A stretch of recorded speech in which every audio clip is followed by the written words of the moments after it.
కడితే తొందర ఏందని మాట్లాడతారా? అంటే ప్రాణాలకు విలువ లేదా? ప్రజల కష్టాలకు ఈరోజు స్పందన లేదా? ఇంత దుర్మార్గంగా కాంగ్రెస్ మంత్రులు ఎట్లా మాట్లాడతారని ఈ సందర్భంగా మేము అడుగుతా ఉన్నాం. కూలిపోయింది కాళేశ్వరం ప్రాజెక్టు కాదు, కుళ్ళిపోయినాయి కాంగ్రెస్ వాళ్ళ మెదళ్ళు. మీ మెదళ్ళు కుళ్ళిపోయి మీరు ఈరోజు మాట్లాడుతూ ఉన్నారు. నిజంగా కాంగ్రెస్ ఈరోజు చెప్తున్నది కదా కాళేశ్వరం కూలిపోయిందని. ఒకవేళ కాళేశ్వరం కూలిపోతే మరి ఈరోజు అన్నపూర్ణ పంప్ హౌస్ల నుండి వచ్చేటువంటి నీళ్లు ఎక్కడి నుంచి వస్తున్నాయి? అవి ఏ నీళ్ళని అడుగుతున్నాం. ఒకవేళ కాళేశ్వరం కూలిపోతే రంగనాయక్ సాగర్కి వచ్చేటువంటి నీళ్లు ఎక్కడి నుంచి వస్తున్నాయి? ఒకవేళ కాళేశ్వరం కూలిపోతే మల్లన్న సాగర్కి వచ్చేటువంటి నీళ్లు ఎక్కడి నుంచి వస్తున్నాయి? ఒకవేళ కాళేశ్వరం కూలిపోతే కొండపోచమ్మకు వచ్చేటువంటి నీళ్లు ఎక్కడి నుంచి వస్తున్నాయి? అవి కాళేశ్వరం నీళ్లు కాదా అని అడుగుతా ఉన్నా. గంగ నుండి వస్తున్నాయా? బ్రహ్మపుత్రం నుంచి వస్తున్నాయా? కావేరి నుంచి వస్తున్నాయా? ఒక్కసారి కాంగ్రెస్ పార్టీ నాయకులు సమాధానం చెప్పాలా? ఒక్క ఎకరా నీరు కూడా వారలేదు, ఒక్క ఎకరాలో కూడా పంట పొలాలు పండలేదు కాళేశ్వరం వల్ల అని మాట్లాడుతున్నారు కదా. మరి ఈ రిజర్వాయర్ల నుంచి ఈ పంప్ హౌస్ నుంచి వచ్చేటువంటి నీళ్లు ఎవరు మింగుతున్నారు? ఉత్తమ్ కుమార్ రెడ్డి ఆ పంప్ హౌస్ దగ్గర నోరు అప్పగించి నీళ్లను మింగేస్తున్నాడా? ఇన్ని టీఎంసీల నీళ్లు మింగేస్తున్నాడా? రేవంత్ రెడ్డి గారు మింగుతున్నారా? ఈ నీళ్లు మన తెలంగాణ కాకపోతే పాకిస్తాన్ పోతున్నాయా, బంగ్లాదేశ్ పోతున్నాయా? దీనికి కాంగ్రెస్ పార్టీ నాయకులు సమాధానం చెప్పాలా? మేము కేవలం ఆరోపణ చేస్తాము, మేము గొంతు నొక్కుతాము, మేము ప్రజలు మభ్యపెడతామంటే డెఫినెట్గా దాన్ని బీఆర్ఎస్ పార్టీ ఎదుర్కొంటుందని చెప్పి ఈ సందర్భంగా మేము గుర్తు చేస్తూ ఉన్నాం. మేము కాళేశ్వరం ప్రాజెక్టులో ఉన్నటువంటి బరాజులను కానీ, రిజర్వాయర్లను కానీ, పంప్ హౌస్లను కానీ, సబ్స్టేషన్లు కానీ విజిట్ చేయడానికి మాకు 3 రోజులు సమయం సరిపోలే. ఉదయం 6 గంటలకు మేము ప్రారంభమైతే కనీసం కూడా లంచ్ కూడా చేయకుండా మేము సాయంత్రం 8 గంటల వరకు మా పర్యటన కొనసాగిస్తే కూడా 3 రోజుల సమయం మాకు సరిపోలే. అలాంటిది ఈరోజు మీరు కాళేశ్వరం మీద బీఆర్ఎస్ పార్టీ వాదనను వినిపించడానికి 1 గంట సమయం ఇయ్యరా మీరు? ఇంత దుర్మార్గమా? ఇదే కేసీఆర్ గారు కాళేశ్వరం మీద ఎన్ని రివ్యూలు పెట్టిండు, ఎన్ని రోజుల పాటు రివ్యూలు పెట్టిండు, ఎన్ని రోజుల పాటు ప్రణాళిక చేసిండు, ఎన్ని రాత్రులు గడిపిండు, నిద్రలేని రాత్రులు. హరీష్ రావు గారు ప్రాజెక్టు దగ్గర పడుకున్నటువంటి విజువల్స్ మనం చూసినాం. మేము రంగనాయక్ సాగర్ దగ్గర పోయినప్పుడు అక్కడన్నటువంటి ప్రజలు మాకు చెప్పిండ్రు, అక్కడన్నటువంటి రైతులు చెప్పిండ్రు, హరీష్ రావు గారు ఈ ప్రాజెక్టు దగ్గర పడుకున్నాడు, నిద్రలేని రాత్రులు గడిపిండు. రివ్యూ పెడితే డేటు మారేది. డేటు మారడం అంటే మధ్యాహ్నం ప్రారంభం అయితే రివ్యూ, మధ్యాహ్నం అయిపోయి రాత్రి అయిపోయి నెక్స్ట్ డే కూడా రివ్యూ కొనసాగేది. అన్ని గంటల పాటు శ్రమించి ఈ ప్రాజెక్టును కడితే కనీసం 1 గంట సమయం కూడా హరీష్ రావు గారికి ఇవ్వకుండా వారి గొంతును నొక్కేటువంటి ప్రయత్నం చేసిండు. తోడేళ్ల గుంపుకు తొండాడేటువంటి మంత్రులకు అసలు తేడానే లేదు, మొత్తం తొండి. హరీష్ రావు గారు అసలు ఈ కాళేశ్వరం ప్రాజెక్టులో ఏం జరిగిందని చెప్పేటువంటి ప్రయత్నం చేస్తూ ఉంటే వారిని డీవియేట్ చేయడానికి 7 మంత్రులు 33 సార్లు వేసింది. సింహం సింగిల్గా వస్తుంది, మిగతా వాళ్ళు మాత్రమే గుంపుగా వస్తారనేటువంటి వాస్తవాన్ని తెలంగాణ ప్రజలు అక్కడ చూసింది కదా. కాళేశ్వరం ఎంతసేపు లేస్తే కాళేశ్వరం కూలింది అని వీళ్ళ మాటలు వింటూ ఉంటే ప్రత్యేకంగా నిధులు కేటాయించి మరీ దీన్ని కూలగట్టేటట్టున్నారు. వాళ్ళు బాంబులు పెట్టైనా సరే మొత్తం కాళేశ్వరాన్ని కూలగొట్టాలనేటువంటి ఆలోచన వీళ్ళ మెదళ్లలో నాటకపోయిందనేటువంటి భావన ఈరోజు తెలంగాణ ప్రజలు కలుగుతూ ఉంది. మీరు 60 ఏళ్ళు మీరు ప్రభుత్వంలో ఉండి మీరు చేసింది ఏంది? ఎందుకు వీడుపడ్డ తెలంగాణ? ఎందుకు ఆత్మహత్యలు జరిగినాయి? ఎందుకు వలసపోయిన ప్రజలు? ఎందుకు తెలంగాణ అంటే బొంబాయి, బొగ్గుబాయి, దుబాయి అనే పేరు వచ్చింది? దీనికి సమాధానం చెప్తారా? ఎందుకు 1200 మంది అసలు భాషలు, ఎందుకు ప్రాణాలు పణంగా పెట్టి ఈ ప్రజలు పోరాటం చేసిందో ఒక్కసారి చెప్పాలా? ఆ పంప్ హౌస్ నుంచి నీళ్లు వస్తూ ఉంటే ఆ రోజు సకల జనులు కదం దొక్కి ఎట్లయితే జై తెలంగాణ నినాదాన్ని ఎత్తుకున్నారో ఆ రకంగా గోదావరి జలాలు పరవళ్ళు దొక్కుతూ జై తెలంగాణ నినాదం చేసినట్టుగా మాకు కనబడ్డది.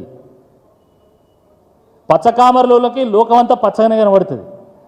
మీకు కాళేశ్వరాన్ని చూడగానే మీకు భయేశ్వరం కలిగింది. మీకు అందుకనే అది చూడగానే భయం కలిగి ఇది మొత్తం కూలిపోయిందని ఒక భావన మీ మెదళ్ళలో మీరు ఏర్పరచుకొని ఈరోజు దాన్నే ప్రచారం చేస్తూ ఉన్నారు.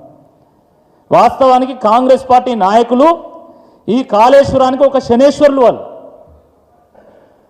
అద్భుతంగా పనిచేస్తున్నటువంటి ప్రాజెక్ట్ని ఈరోజు పడావు పెట్టి ఈరోజు రైతులు మొత్తుకుంటుంటే కూడా కనీసం పంప్ హౌజులు ఆన్ చేస్తలేరు. రైతులు ధర్నా చేయలే మొన్న ఎండాకాలం. ఇది వాస్తవం కాదా? ఈ వానాకాలం ప్రారంభమయ్యేటువంటి ముందు కూడా రైతులు ధర్నా చేసిండు. ఇది వాస్తవం కాదా అని నేను అడుగుతున్నా. ఆ రోజు తెలంగాణ రాకముందుకు ఎంతమంది కవులు కళాకారులు ఎంత అద్భుతమైనటువంటి పాటలు కట్టి ఈ ప్రాంతం యొక్క గోసను వివరించిందో మనకందరికీ తెలియదా? ఇదే రేవంత్ రెడ్డి గారు అభిమానించేటువంటి గద్దర్ గారు ఆ రోజు అమ్మా తెలంగాణమా ఆకలి కేకల గానమా కృష్ణమ్మ తల్లి తెలంగాణకు కన్నీళ్లు తప్ప నీళ్ళు ఇవ్వలేదు, గోదావరమ్మ తెలంగాణను గొడ్రాలు చేసిపోయిందని చెప్పి పాడినటువంటి పాట మీకు వినబడతలేదా? మీరు వినలేదా?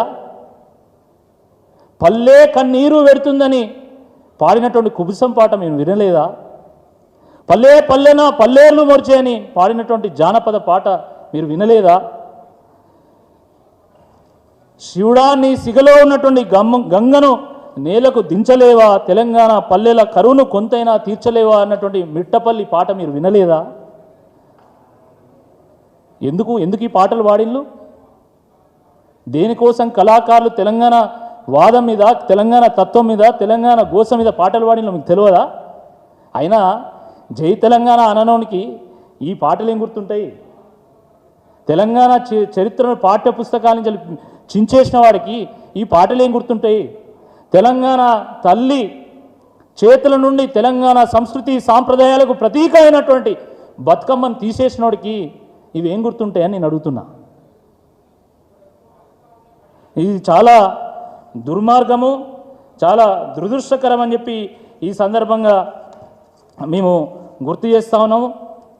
మిత్రులారా, కాళేశ్వరం మీద ఈరోజు దారుణమైనటువంటి ఒక అసత్య ప్రచారం జరుగుతూ ఉంది, దుష్ప్రచారం జరుగుతూ ఉన్నది.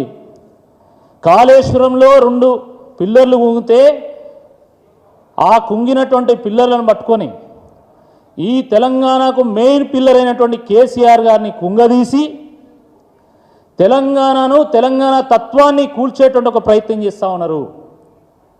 తెలంగాణకు జీవనాధారమైనటువంటి, తెలంగాణకు జీవనాడి అయినటువంటి, తెలంగాణ వ్యవసాయానికి జీవధార అయినటువంటి, కల్పతరువు అయినటువంటి ఈ కాళేశ్వరాన్ని శాశ్వతంగా మట్టుబెట్టడానికి ఈరోజు కాంగ్రెస్ పార్టీ కుట్ర చేస్తూ ఉన్నది. దీన్ని రాష్ట్ర ప్రజలు, మరీ ముఖ్యంగా మేధావులంతా కూడా గమనించాల్సిందిగా ఈ సందర్భంగా మేము కోరుతా ఉన్నాం.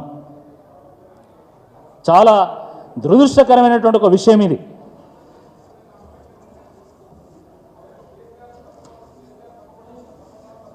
కేసీఆర్ గారు కట్టినటువంటి ఈ ప్రాజెక్టును మనం చూస్తే ఇది కేవలము ఒక కరీంనగర్కు, ఒక మెదక్కు నీళ్ళు అందించడానికి కట్టినటువంటి ఒక ప్రాజెక్టుగా మనకు కనబడదు.